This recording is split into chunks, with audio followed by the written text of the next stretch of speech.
अस्सलाम वालेकुम रहमतुल्लाह।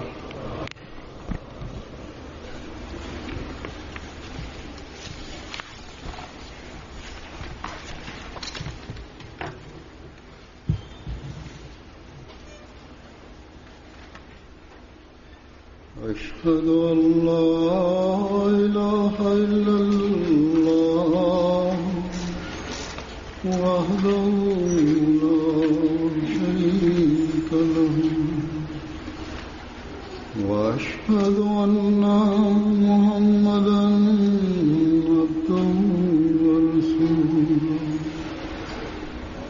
أما بعد فأعوذ بالله من الشيطان الرجيم بسم الله الرحمن الرحيم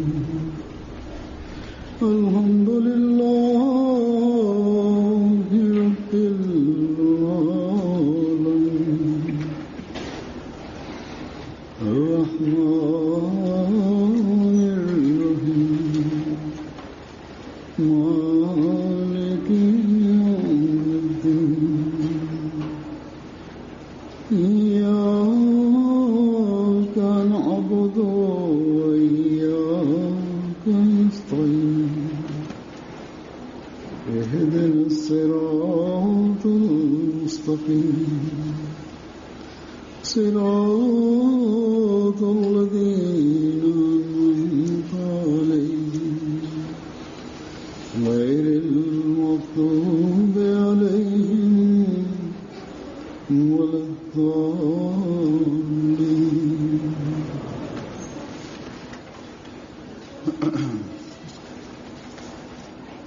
आज इंशाअल्लाह ताला शाम को Sot pasdite, inshallah taala, do të filloj zyrtarisht Gjelsa Salana e Anglisë. Sidoqoftë, edhe kjo xhuma është pjesë e saj. Siç u kam treguar edhe në hutben e kaluar, që mysafirët që vinë në Gjelsa Salana vinë me një synim të pastër, edhe pikrisht me atë synim ata duhet të vinë. Ai është që të fitojnë dije rreth besimit të vërtet, të mësojnë besimin, të veprojnë sipas porosive të besimit dhe duke qëndruar në ndikimin e këtij ambienti shpirtëror,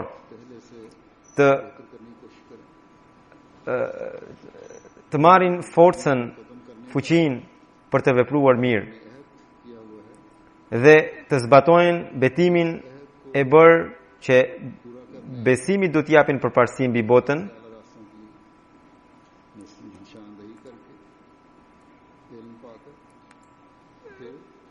dhe për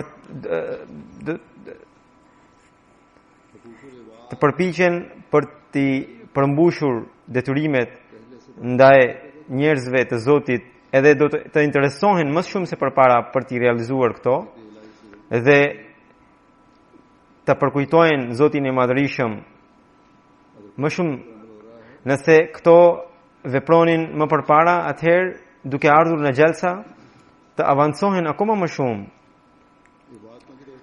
t'i përkushtojnë adhurimet të Zotit dhe të ngrejnë nivelin e tyre në adhurim ashtu si kërkon Zoti i Madhërisëm. Ai nivel është që përmendet në Kuranin famlar, që Zoti thot që unë kam krijuar gjindet dhe njerëzit vetëm që të më adhurojnë mua. Thot: "Wa ma khalaqtul jinna wal insa illa liya'budun." Do të thënë, unë kam krijuar gjindet dhe njerëzit vetëm që të më adhurojnë mua. Mesiu premtuar alayhis salam në një vend thot se nga ky ajet kuptohet që qëllimi i vërtet i jetës së njeriut është adhurimi i Zotit dhe njohja ndaj tij dhe udhëtimi drejt tij.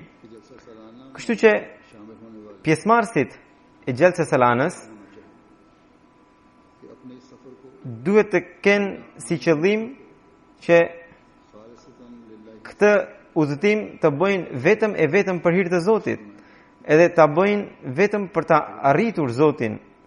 Nëse nuk është ky qëllimi i tyre, atëherë mundi और खर्च करने edhe shpenzimet për të ardhur deri këtu, वाले इस për të marrë pjesë në këtë gjelse, पूरा करने वाले नहीं हैं। nuk plotëson बस ये बहुत qëllimet e kësaj gjelse. Pra, kjo është një përgjegjësi shumë e madhe, सलाना में शामिल होने वाले हैं। një përgjegjësi e pjesëmarrësve të kësaj gjelse. Edhe उनकी अहमियत को बढ़ाते pikrisht përmbushja e kësaj përgjegjësie u jep vlerë pjesëmarrësve. Edhe pikrisht हैं। उन कारकुनों की भी अहमियत है जैसा कि पिछले रिश्ते për këtë arsye, edhe vullnetarët e kësaj gjelse vlerësohen, sepse ata आने वाले मेहमानों की खिदमत के लिए अपने आप को पेश e kanë përgatitur veten për të shërbyer njerëzve që do të vinë për hir të Zotit. इस लिहाज से दोगुनी हो Dhe madje vullnetarët e tillë, जाए ऐसे मेहमान vlera e vullnetarëve të tillë dyfishohet sepse ata në njërin anë u shërbejnë pjesëmarrësve të sinqertë, në anën tjetër edhe vetë अपनी janë prezent në aktivitetet e gjelsës dhe janë të angazhuar për të ndryshuar veten e tyre, për të sjellë një reformë në veten e tyre.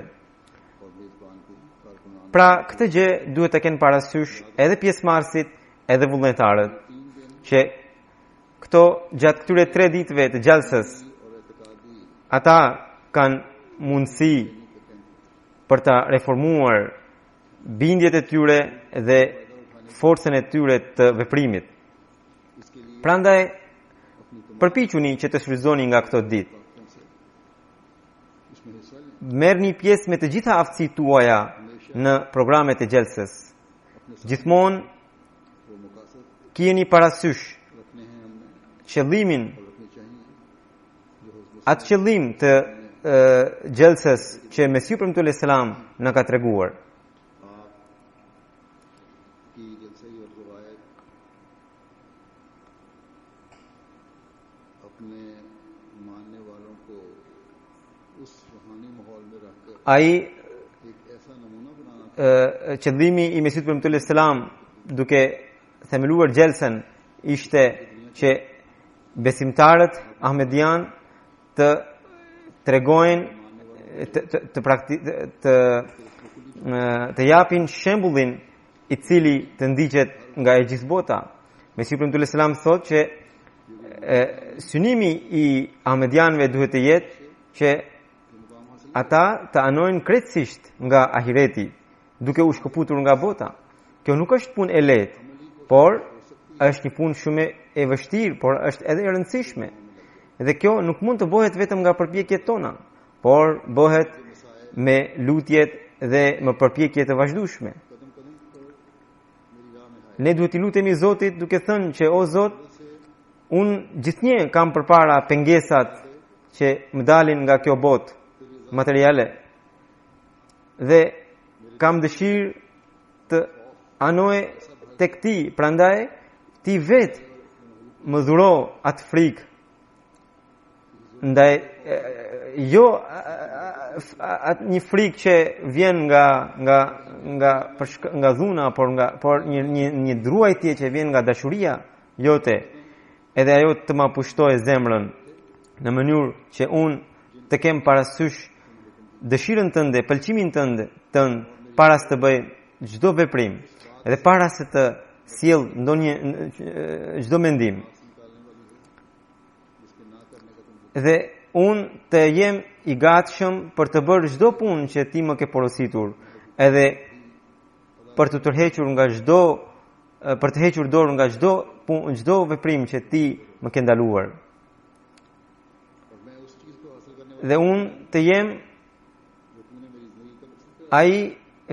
dhe unë të arri synimin që ti më ke caktuar për mua, do me thënë që unë të përmbush nivelin, kriterin e adhurimit që ti u ke caktuar robërve të tu.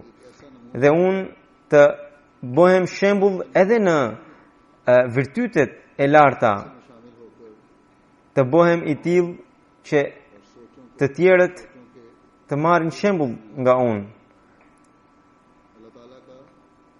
Ky duhet të jetë mendimi i gjithë secilit nga ne.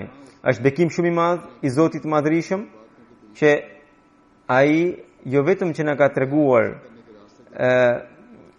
besimin e vërtet në Kuranin famlar dhe në të njëjtën mënyrë ai na ka treguar edhe virtytet e larta, edhe mënyrat se si ato virtytet mund të arrihen. Njëri prej synimeve të kësaj gjelse që Mesihu Premtues Islam ka caktuar është që ahmedianët të pajisen, të stolisen me virtytet e larta. Ai duke treguar këtë qëllim thot: unë sinqerisht ju them të vërtetën që besimi i njeriut nuk mund të jetë i drejtë derisa ai me gjithë mundësinë e tij nuk i jep përparësi rehatisë së tjetrit mbi rehatinë e vet. Kjo nuk është punë e thjeshtë, nuk është e lehtë të arrini këtë nivel. Ka shumë që i japin përparësi rehatisë së tjetrit, por brenda mundësive të tyre. Pra kur shohin se vetë rehatia e tyre nuk pengohet, por ka shumë pak që rehatisë së tjetrit i japin përparësi duke e vënë veten në vështirësi. Po, ka njerëz që e bëjnë këtë sakrificë me të afërmit e tyre, por shumë pak janë ata që e mbajnë këtë nivel sakrifice edhe për gjithë të tjerët. Lidhur me rehatin e të tjerëve, Mesihu Premtues Islam në një vend thot: shqetësimin e tjetrit derisa nuk e ndjeni sikur shqetësimin tuaj, nuk mund të jeni besimtar të vërtet. Nëse vëllai, Mesihu Premtues Islam thot, nëse vëllai im është në vështirësi e unë fle rehat, është për të ardhur keq për gjendjen time. E kam si obligim që të bëj gjithçka me të gjitha mundësitë e mia që t'i siguroj rehatin.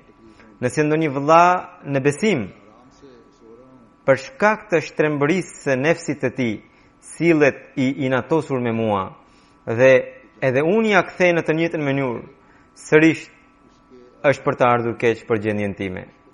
E kam për detyrë që të sillem i duruar dhe t'i lutem Zotit duke qarë para tij që ai ta përmirësojë vllain tim që shpirtërisht është i sëmur. Kjo është pra niveli që ka caktuar Allahu i Madhërisëm në Kuranin famlar duke thënë ruhama u bainahum, do të thënë besimtarët janë të mëshirshëm ndaj njëri tjetrit. Për këtë arsye ata ndjejnë dhimbjen e njëri tjetrit dhe duke ndjerë këtë veprojnë praktikisht dhe luten për ta. Ka nevojë që gjithë secili nga ne të bëj analizë të vetes së tij, se deri ku ai e përmbush këtë standard. Po të fillojmë të veprojmë në këtë mënyrë, atëherë të gjitha grindjet, të gjitha mosmarrveshjet e vogla që ndodhin vetë do të marrin fund.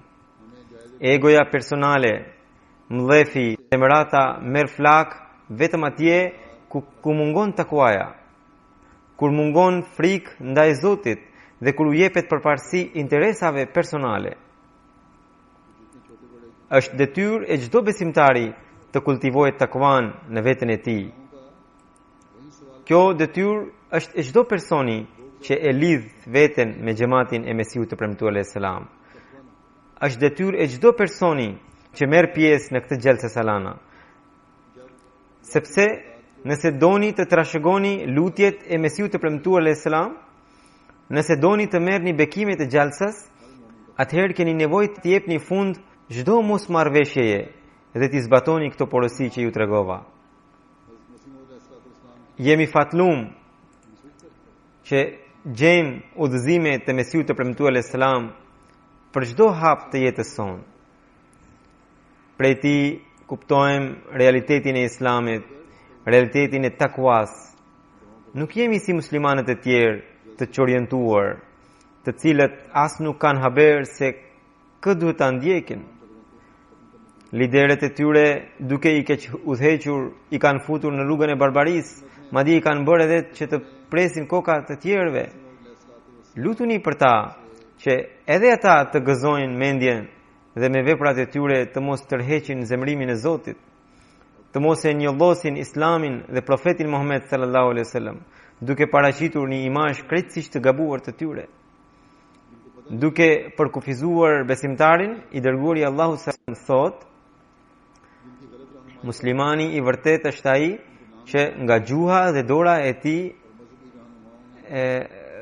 çdo musliman tjetër dhe çdo njeri tjetër paqëdashës, pa dallim, është i sigurt. Këtë na e ka sqaruar akoma më shumë Mesiu premtuar Islam, duke thënë se kjo sjellje duhet të jetë edhe me ndjekësit e feve të tjera. Nga muslimani i vërtet janë në paqe jo vetëm muslimanët, por edhe ndjekësit e feve të tjera. Kurani famlart përshkruan të gjitha këto virtytet, disa prej tyre do të përmend këtu. Se pari, përse ju duhet të keni virtytet e larta? Kurani thot: kuntum khayra ummatin ukhrijat lin-nas ta'muruna bil ma'rufi wa tanhauna 'anil munkar. Jeni populli më i mirë që ka dalë për njerëzimin, i cili urdhëron, porosit për vepra të mira edhe ndalon nga gjëra të këqija. Nëse kjo është shenja e besimtarit, ose e atij që është pjesë e umetit musliman, që ai gjithnjë të veproje mirë edhe gjithnjë të ndaloje nga e keqja. Ai gjithnjë të mbetet i dobishëm për të tjerët edhe gjithnjë e ndaloj veten për t'i sjell dëm dikujt. Sikur ta kuptojnë muslimanët këtë gjë dhe të zbatojnë këtë detyrë. Atëherë, në vend që të bonin, që të derdhin gjak njerëzve të tjerë, ata do të sillnin një imazh të vërtetë të Islamit. Ata duke e mohuar Mesiun e premtuar alayhis salam,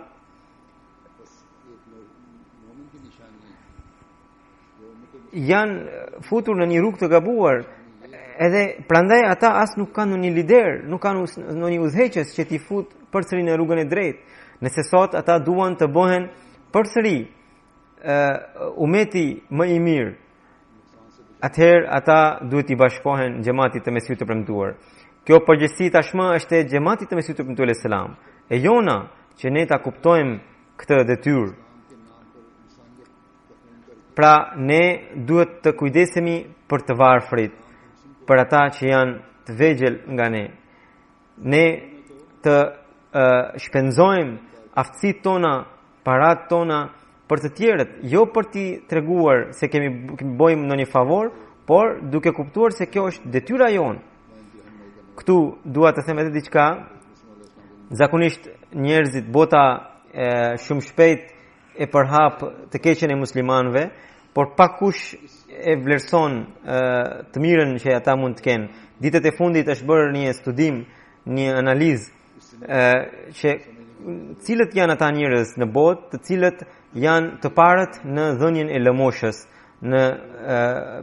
dhe sipas analizës së tyre, kjo analizë nuk është bërë, ky studim nuk është bërë nga muslimanët, por nga jo muslimanët. Edhe sipas tyre, më së shumti njerëzit që besojnë në Zot japin lëmosh të tjerëve.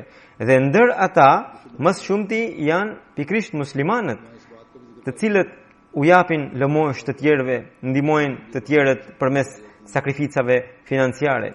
Kjo është mirësia e muslimanëve. Edhe për shkak të mësimeve të Kuranit, Zoti bëf që muslimanët të gëzojnë edhe mirësitë të tjera. Allahu pastaj thot një veti tjetër e besimtarit që jepni përparësi tjetrit. Mesiu ibn Islam thot që kjo është njëri ndër qëllimet e gjallësës. Kur kaq shumë njerëz mblidhen, atëherë vetvetiu krijohen rrethana ku ju duhet ta tregoni shembullin, duhet ta përmbushni këtë kriter, këtë standard. E ku njerëzit të shohin se prej jush si buron dashuria dhe vëllazëria për njëri tjetrin. Pastaj një tjetër gjë që thot Zoti i pëlqen përulësia e besimtarit. Besimtarët duhet të jenë të përulur. Shumica e problemeve që dalin në vend ku janë mbledhur shumë njerëz mund të zhduken nëse ata njerëz shfaqin përulësi. Sidomos një ahmedian, musliman ahmedian i cili merr pjesë në xhelse salanat, ai duhet të pajiset me këtë stoli, pra me përulësin. Mesiu premtuar selam, sidomos ka dhënë rëndësi këtij virtyti.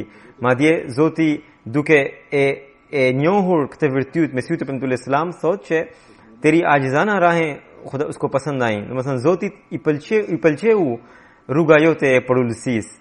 Pra, nëse Mesiu premtuar selam u pëlqye tek Zoti përmes këtij virtyti, atëherë ne ahmedianët patjetër duhet të kemi këtë si virtyt në veten tonë. Pastaj një tjetër virtyt që thot Kurani është është vërtetësia. Besimtarët janë ata që duhet t'i përmbahen vërtetësisë edhe në rastet kur atyre u duhet të dëshmojnë për kundër të afërmëve të tyre. Ky është standardi i vërtetësisë që ka lënë Kurani.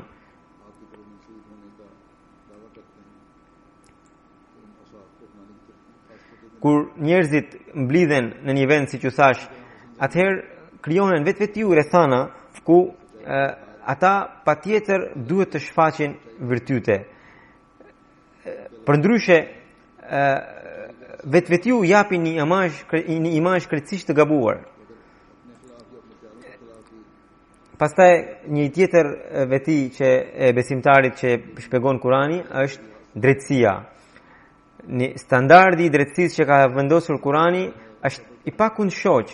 Kurani thot që ju duhet të përmbaheni drejtësisë edhe me armikun i cili ju ka sulmuar.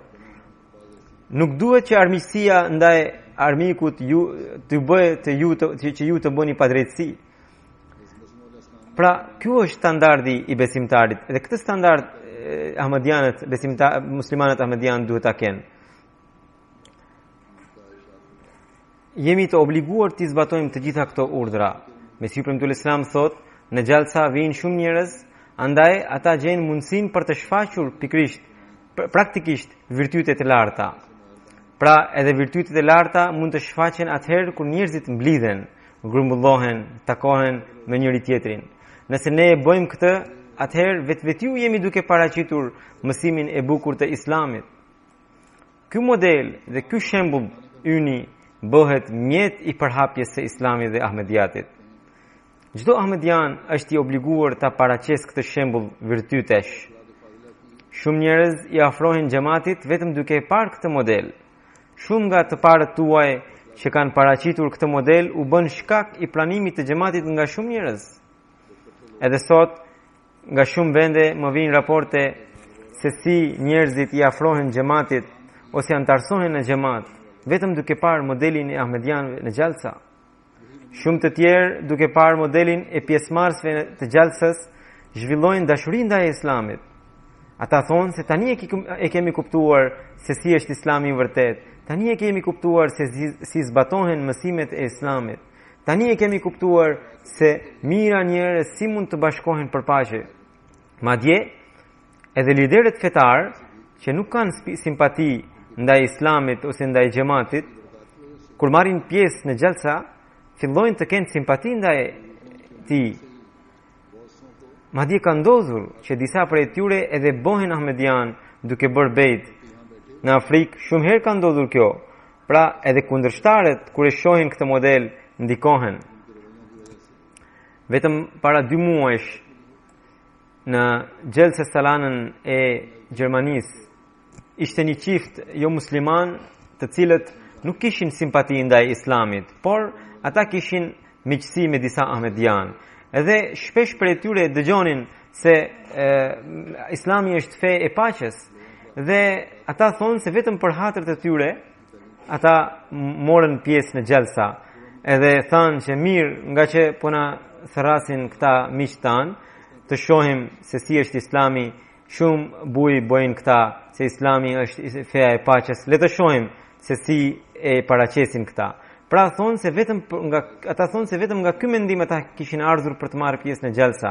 Edhe nuk kishin ndonjë mendim të mirë, por më shumë kishin për të parë me sy se si Islami është një fe e keqe.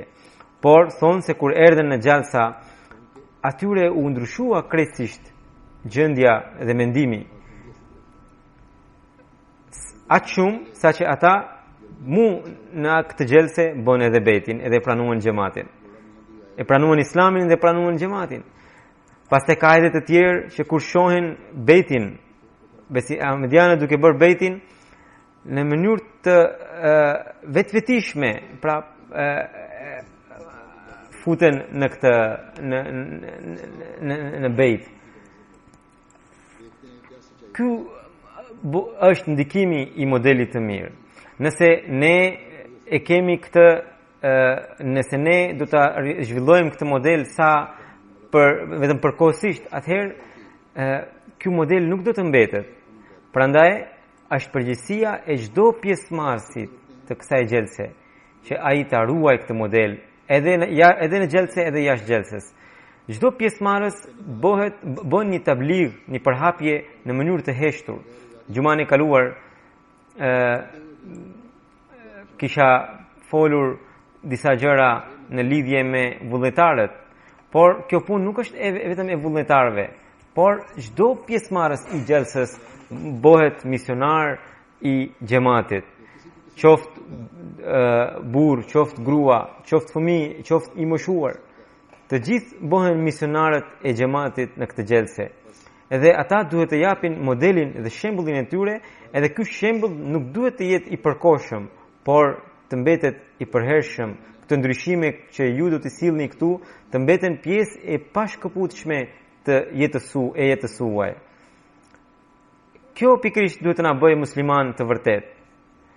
Pra çdo kush nga ne ka nevojë të ndërgjegjësohet edhe të kuptojë rëndësinë e vet dhe përgjegjësinë e vet, në mënyrë që ne të përfitojmë siç duhet nga xhelsa.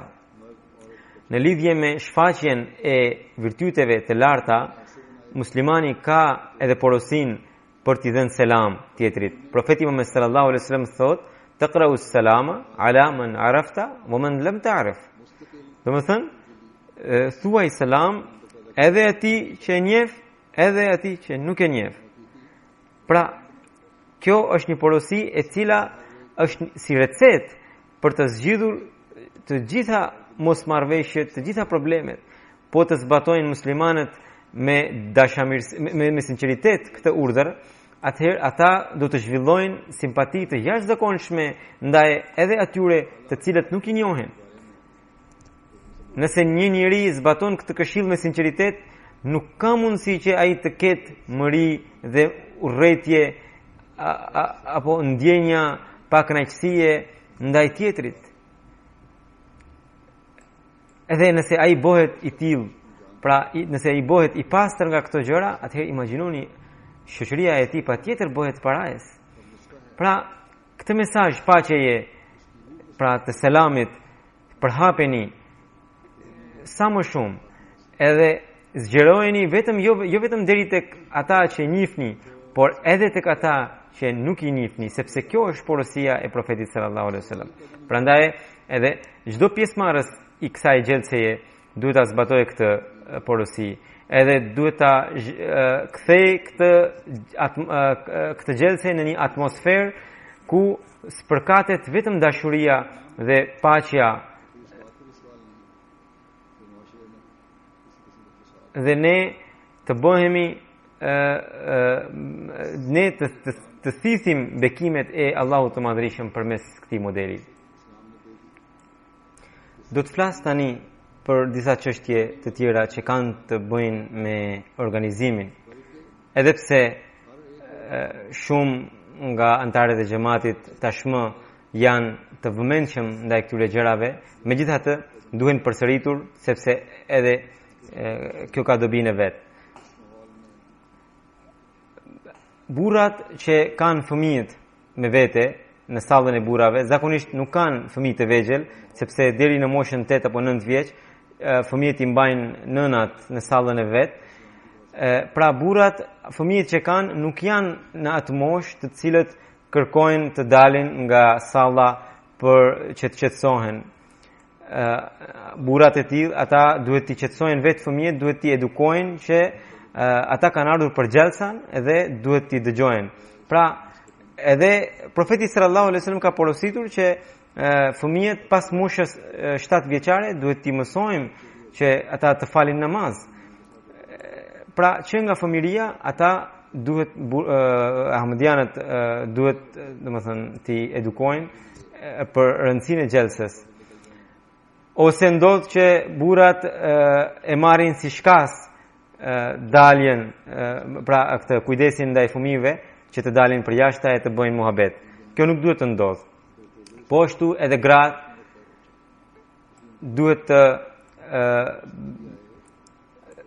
duhet të kenë parasysh këtë gjë, që as ato nuk duhet të flasin me njëra tjetrën gjatë fjalimeve. Duhet të dëgjojnë çdo fjalim që flitet këtu, që mbahet këtu, përmban një mori udhëzimesh, Kurani, hadithesh dhe Mesiut premtuar alayhis salam. Asnjë dietar i xhamatit nuk flet jashtë kësaj kuadre. Kështu që çdo fjalim është i dobishëm. Edhe ju duhet të dëgjoni çdo fjalim.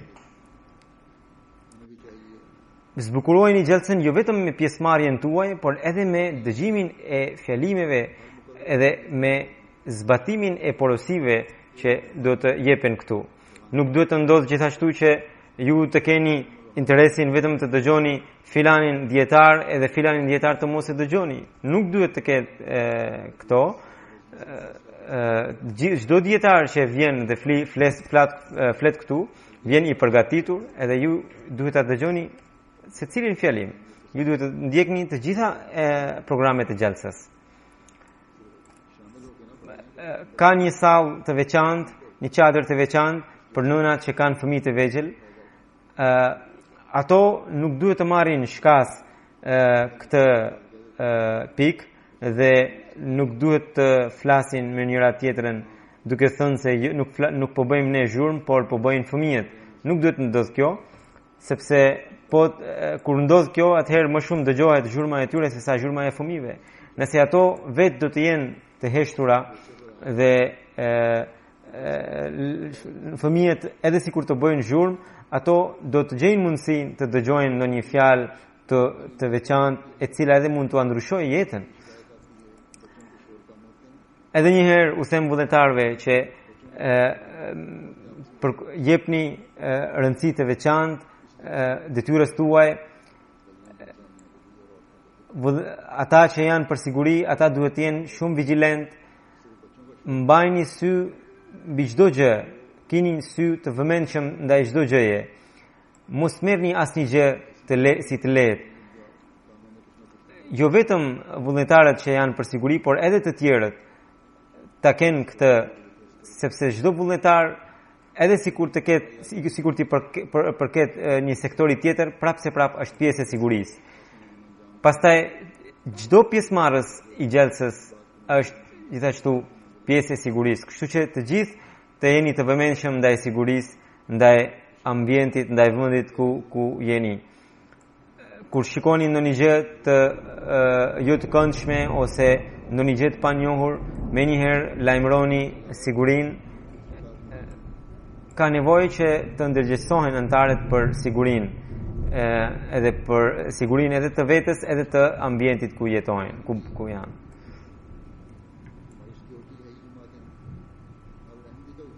Pastaj pjesëmarrësit e gjelsës duhet i binden vullnetarëve që janë të caktuar, pa marrë parasysh se ata janë të vegjël apo të mëdhenj, sepse ata po bëjnë detyrën e tyre.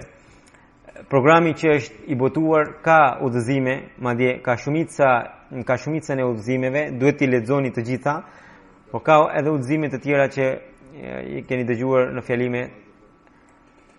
Pastaj ka edhe një ankesë tjetër që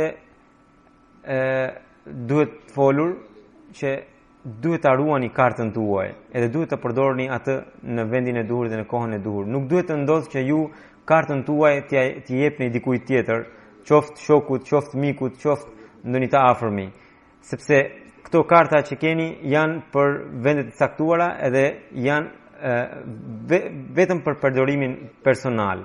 Kështu që ju duhet të përdorni kartën tuaj dhe nuk duhet t'i jepni askujt. Dhe mbi të gjitha përkushtojini lutjeve, jepni rëndësi të veçantë lutjes. Allahu mundsoft që ne të pajisemi me këto vlera. Për ai që ka mundësi, le të jap sadaka çdo ditë të xhelses, madje gjithsecili sipas mundësisë së vet, të jap sadaka lëmosh gjatë këtyre ditëve. Allahu i madhrishëm e bekoft këtë gjelse dhe ne na bëft që ne të mbledhim bekimet e kësaj gjelse.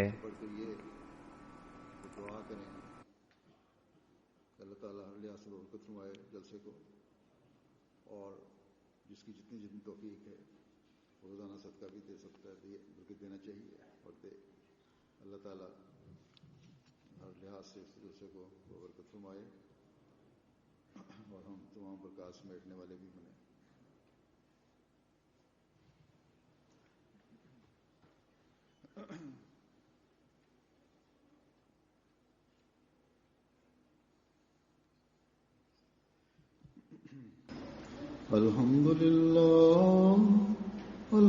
لله نحمده ونستعينه ونستغفره ونؤمن به ونتوكل عليه ونعوذ بالله من شرور أنفسنا ومن سيئات أعمالنا من يهده الله فلا مضل له ومن يضلل فلا هادي له ونشهد أن لا إله إلا الله ونشهد أن محمدا عبده ورسوله عباد الله رحمكم الله إن الله يأمر بالعدل والإحسان وإيتاء ذي القربى وينهى عن الفحشاء والمنكر والبغي يعظكم لعلكم تذكرون اذكروا الله يذكركم وادعوه يستجب لكم ولذكر الله